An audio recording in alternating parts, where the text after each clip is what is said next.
Hey, it's another week, and it's another week in wrestling with your friends, Jeremy and Matt. Hello. How goes it? If you were just listening to the audio of this, we do actually have a YouTube now. You can subscribe to our channel and take a look. I know we got a message this week from a viewer, and we welcome you back, and glad you're enjoying it so far. But beyond that, what's the whole thing they always say on podcasts? I'm just blanking right now. Click like and subscribe. Yeah, that's the YouTube thing. What is it? It's subscribe. I don't know. There's a whole thing. Like there's three actions. You want to like, review, subscribe. Is that it? Maybe review. I feel like share's got to be on there somewhere, but yeah, something like that. Well, do something. Tell your friends. I don't know. Send a carrier pigeon. That'll work too. We gotta bring that back. I respond well to smoke signals. So. Yeah. Well, another week, another crazy week. I think when we last left off, we were kind of wondering how Dynamite was going to handle the disappointing barbed wire match. And I don't know, man. I thought Mox and Eddie kind of sold it. I think it wasn't hard up that's what they ended up with. And then Kenny did a pretty good job kind of selling that. And it looks like Christian is kind of rocketing straight up to challenging for that AEW world title, like right away. Well, I mean, he was kind of a hell of a get. I know a lot of people are excited to see what he's got. And, based on just gym selfies that he has posted over the last 6 months, like he may be in better shape than Edge was when he came back. So yeah, Booker T on his podcast, he was warning there's like, I'm kind of seeing a little bit of shades of WCW, and just hopefully these guys are coming in and like actually teaching the younger guys and trying to shine them up and not just taking that payday. I think I can understand his frustration as a guy being in WCW when he saw that happen and people taking the spot, because he should have been world champion way before he actually was. But I don't think that's happening here, at least not yet. Like, from everything I like listening to Edge and Christian's podcast, like when they would have a wrestler on the show, like Christian would break down like all the little facets and the selling and everything that this person was doing. He's a great analytical mind in the biz, and I think like that alone is going to be good for AEW. Yeah, I mean, you can see the parallels. It's not hard to make the WCW jump in your mind when they sign Paul White. Like it's just where your brain kind of goes, and then being on TNT and things like that. But I mean, I was reading the interview with Paul White today, where he was talking about how he went to WWE and he wanted to do this thing called the Big Show Burger. He wanted to create his own burger, essentially. And he wanted to go to like WrestleMania and Access in his own food truck. And he wanted to actually like make the Big Show burger and sell it to people at WrestleMania. And they wanted 7 figures for him to use the Big Show as part of the title up front. They wanted 30% of his profits, and then they wanted 7 figures 18 months later too. And he was like, I mean, clearly, I at that point, you just don't feel appreciated. But I think he's going to be more like Christian may just be writing like his final chapter. I think Paul White was looking for an opportunity to do other things. I mean, commentary and things like that they didn't really give him a chance to do. I mean, he's up there in years, plus being a bigger guy, the knees in the back are kind of the first things to go. I mean, I'm sure he could still put on a match, and every time he shows up, he does good. But I think it was just these guys are seeing the opportunities to, expand their horizons a little bit. So I don't think they're getting the Hulk Hogan's and the what WCW ended up with, basically. Yeah. They're not getting a bunch of aged guys that think they're above it all and just show up for the big paychecks, and that's all they want to do. Right. Yeah. So I think it'll be all right. I mean, time will tell, but so far with Tony Khan winning Booker of the Year, like I think it's in a decent direction right now, but it could always go south a year from now, but we'll see what happens from there. Let's talk about the week that's popped up. You had a lot of high praise for last week's NXT, but let's talk about that a little bit. Well, this week I think that last week set the bar pretty high. This week's it wasn't necessarily that it disappointed. I thought that them getting to the Balor Karrion Kross match the way they did last week was a hell of a setup, and this week just kind of felt like overkill. Scarlett played I saw it in the cards that the two warriors would be draped in gold, and did this whole like this through just roundabout. And as I read it in the Cage Side review, that you kind of have to give them a break for this one because they did run into the COVID spike, so a lot of this felt like it was ad-libbed at the last minute. So they did a good job with it, if that was the case. But ad-libs. Yeah. So you're saying it was like a normal episode of Raw then, like how Raw is every week. They had to do that in NXT. Yeah, they had to do it on the fly. But I mean, they put together a much better episode than Raw ever feels like. I really wanted them to just leave the build for Balor and Kross just to that one-liner that ended last week's show, where Balor looks over his shoulder and says, "What took you so long?" Yeah, like that could have been it. 3 weeks later, the match happens. I don't need anything other than that. It was perfect. So, who knows? I thought it was pretty strong. I'm a little disappointed that I didn't see. And I know it's just the Hulu. I don't understand this partnership they have with Hulu and USA and stuff, especially with WWE. Like I get the whole Raw originally being 2 hours, and that's what they agreed to show, and then it moved to 3 hours. So they still only show essentially 2 hours worth of Raw, and they cut all the rest of it out, which ends up being probably like 40 minutes of show. But the NXT thing just doesn't make sense. Like, it came along after. Like, why is there a weird thing there too? Because I would have loved to see Jake Atlas versus Pete Dunne. I think for the most part, the reason they edit so much out of the Hulu version of NXT was because they had contractually agreed to put NXT on Hulu. But then when they got the second hour, it almost felt like they wanted people to have a reason to have to use the network. Yeah. So they were editing out things they thought might draw the hardcore fans in, like a Jake Atlas match. Kind of like, I think USA, I don't know why USA would have any real say in it, but I've noticed that most episodes of Raw, the Hulu edit, you lose. If you watch Raw live, I don't know who still watches live TV, but an episode of Raw is basically 1 hour of commercials and 2 hours of show. And it's all just commercials for Ms. and Mrs. But, it seems to me like the Hulu edit for Raw every week is just they cut out whatever match Ricochet had, and that's literally what's missing from Hulu. I don't know where you're supposed to go get it, because I don't think Raw is actually on the USA Network app. I think the only way you can get it after the fact is to Hulu it, and then you lose Ricochet. We lost you a little bit there, like so we lose Ricochet. Yeah, that's essentially what it feels like gets edited out every week.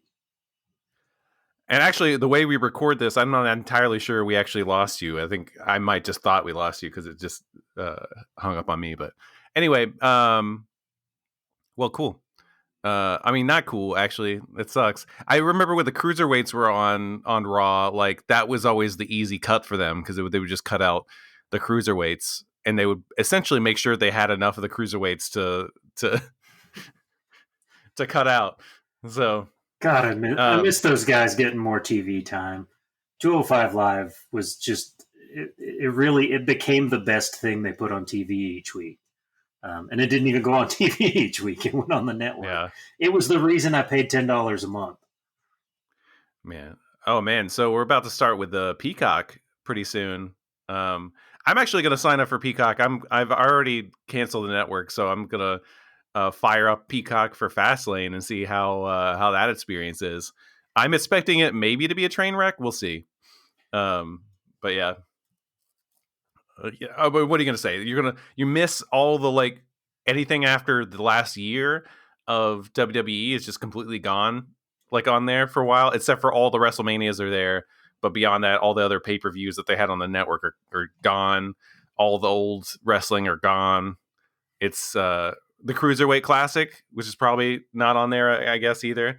So it's kind of a bummer. Because I think Cruiserweight Classic is still probably one of the best things I've seen. At least a consistent program they had with Mario and Daniel Bryan on commentary, and we had Kota Ibushi in that tournament as well. It was pretty fantastic. Yeah. No, I mean, but we had TJ Perkins win.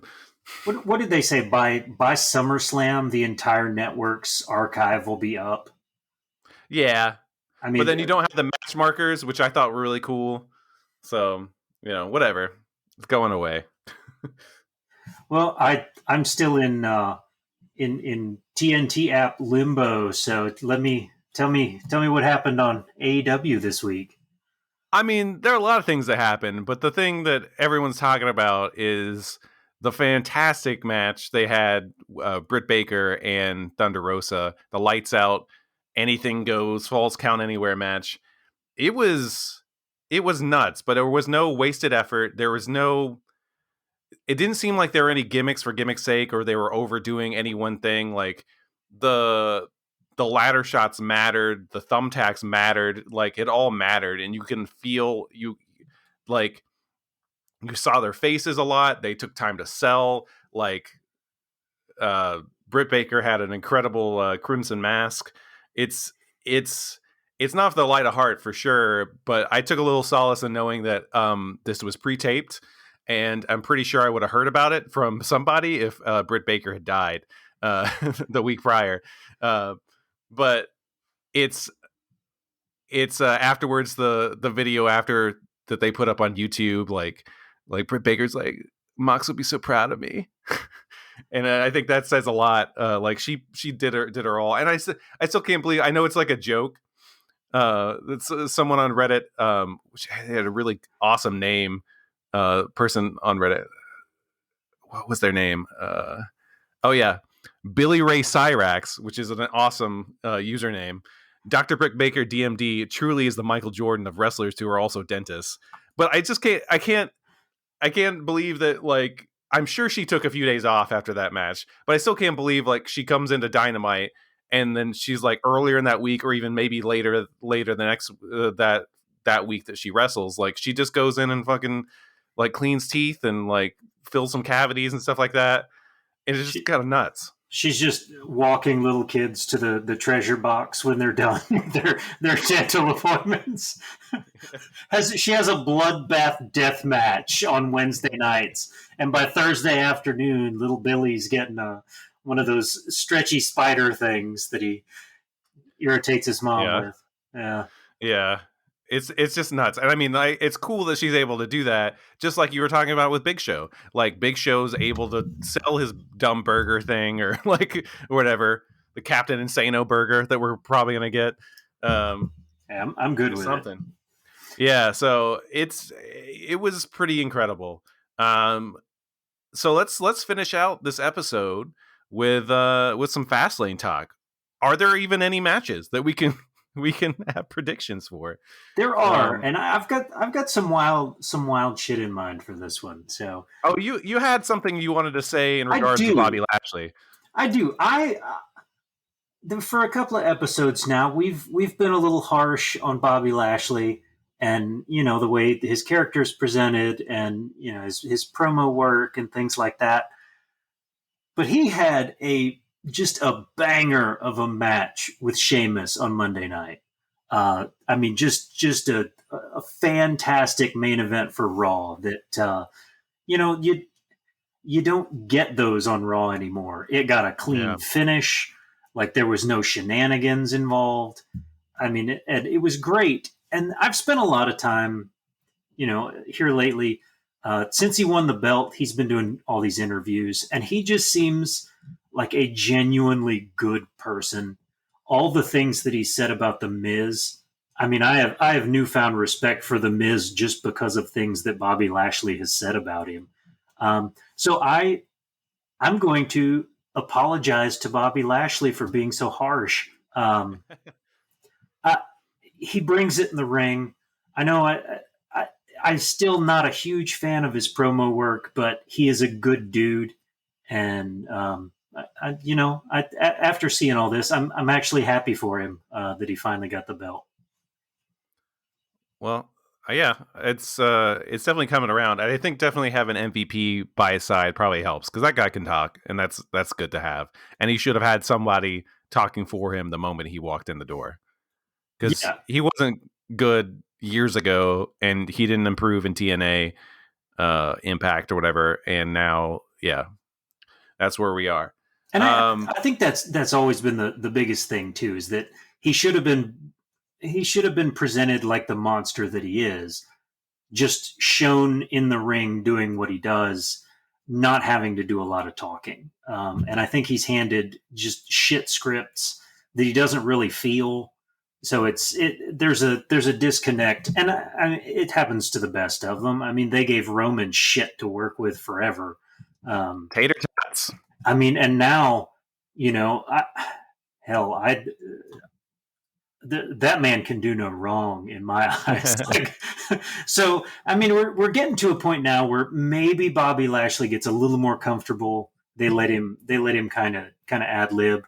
They stop, bringing in family and trying to do cuckolding storylines and all that random shit that they've done to him since he's come back, and they just let him be the chief hurt officer of the Hurt Business and lay people out on a weekly basis. I'm good with it. Maybe the best thing ever was Miro leaving WWE, because I feel like he'd still somehow be stuck in that storyline, like the two of them, or the three of them with Lana, if Miro is still there somehow, as easily.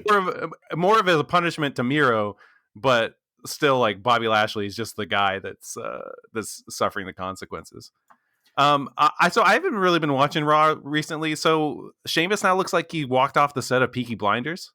Yeah, he's got a I'm trying to get into Guy Ritchie films look about him here lately. It works. I'm good with it. He just wants to be an Irish brawler. At this point in his career, I don't need any more gimmicks or characters. Just have his pasty ass come out and do what he does, because he's great. The best thing about watching Sheamus matches is seeing the marks that form across his body over the course of the match. You don't see it on anyone else, and how he keeps his body pristinely white. It's so good. I mean, I have trouble seeing the first half of any Sheamus match, because when the light hits him on his entrance, I'm blind for a good 10 minutes. But this when he gets chopped, you just every detail of that person's hand forever. That's why Cesaro would always wear sunglasses when he came out with an entrance with Sheamus, so he didn't get blinded, so he could actually see to wrestle. Right. So what's happening with this Randy Orton Alexa Bliss thing? Just one last thing here. With no Fiend around, Alexa's been kind of carrying the Fiend mantle and torturing Randy Orton still.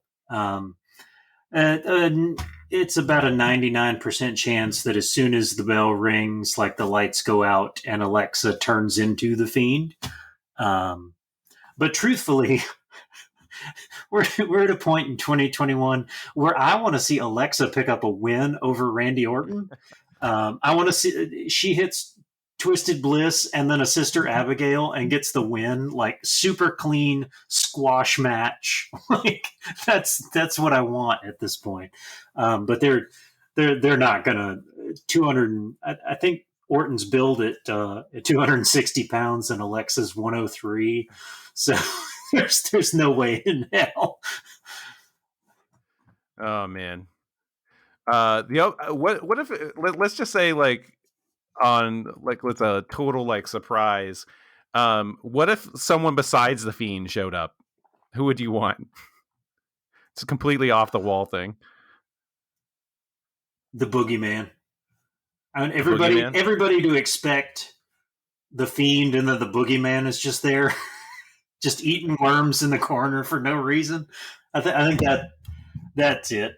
Either that or just let's just throw the dream scenario out, because it's always what I want. The lights go out and it comes back and it's John Cena. And yeah, that would be amazing. That or I'll take Frank Thomas from the Eugenics Total T commercials, just like randomly, inexplicably. Or how about our friend that's got popped for tax evasion? Chrisley knows best. Todd Chrisley. Let's just do something that doesn't make any sense at all, like in the name of synergy with Peacock. Mariska Hargitay? Mario Lopez. All right, I can do that. He's a fan, and he's got Saved by the Bell to plug. So I'm going to go Mario. And dude is ripped. So if anybody was going to be across from Orton in the ring, I'm okay with Mario Lopez. Yeah. Well, all right. Well, that's the week in wrestling, and we'll catch you again next week. All right. Like, review, subscribe. That's what it was. Before we go away, I have a crazy prediction for Fastlane, and it's not even one of the bigger ones. What is it? Sasha and Bianca aren't going to win the tag titles because, they have to have a match at WrestleMania, and they really need all the belts to fill out 2 nights of this shit. I think the Bella Twins return at Fastlane to challenge Shayna and Nia for WrestleMania. I just want it out there just in case it happens, because I want to be able to say I saw that coming. That's where I'm leaning. Crazy. Yeah, I don't think that's even that crazy. Because it hit the rumors and then disappeared that Vince wanted a bunch of his legends and his Hall of Famers and stuff on the show. So I've been kicking around how do they fill out some more of these matches with that? And I think that's one of those things he thinks is going to pop super hard. And I think the Bellas get a tag title, probably a tag title win at WrestleMania. All right. Well, you heard it here first. If it actually comes true. All right. Well, we'll catch you next week, and have fun watching wrestling.